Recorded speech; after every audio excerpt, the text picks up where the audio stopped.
শান্তিপূর্ণভাবে আন্দোলনের আমাদের প্রায় 50-এর অধিক আহত, প্রায় 12-13 জন লোক অ্যারেস্ট আছে এখন। অ্যারেস্টের মধ্যে বিডিআর সবই বিডিআর সদস্য, কিন্তু সরকারের যারা ঊর্ধ্বতন যারা কর্তৃপক্ষ আছে তারা আমাদেরকে দেখছে না।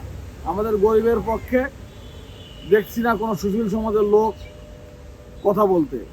আমরা প্রজ্ঞাপনে একটা প্রজ্ঞাপন জারি করেছে, যেখানে লেখা আছে যে সমস্ত বিডিআর সৈনিকের ইতিপূর্বে জেল জুলুম হয়েছে তাদের ব্যথি রেখে আপনারা তদন্ত করুন। এটা কি তদন্ত? এই বাংলাদেশের এই সমস্ত তদন্ত ইতিহাস আমার মতে জানা নাই।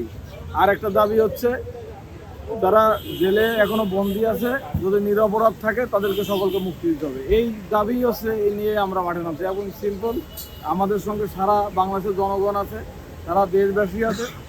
আমরা যেখানে যাই না কোনো প্রতিটা স্তরের জনগণ আমাদের কথা বলে যে আপনাদের কী করবো, আপনাদের চাকরি হবে, কিন্তু এটা আমরা শুধু জনগণের মুখে মুখে শুনি। আমাদের 3টি দাবি আন্দোলন চলছিল।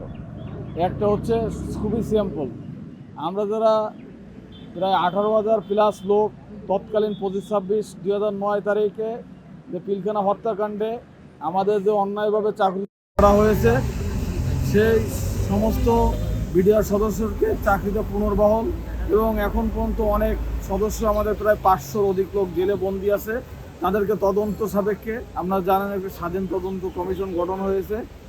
কিন্তু স্বাধীন তদন্ত কমিশন গঠন হয়েছে, তারা একটা চাই আপনাদের মাধ্যমে আমাদের গরিব বিডিআরের জন্য ভাগ্যের টাকা সচল হয়, এটাই আপনাদের কাছে চাওয়া। ধন্যবাদ।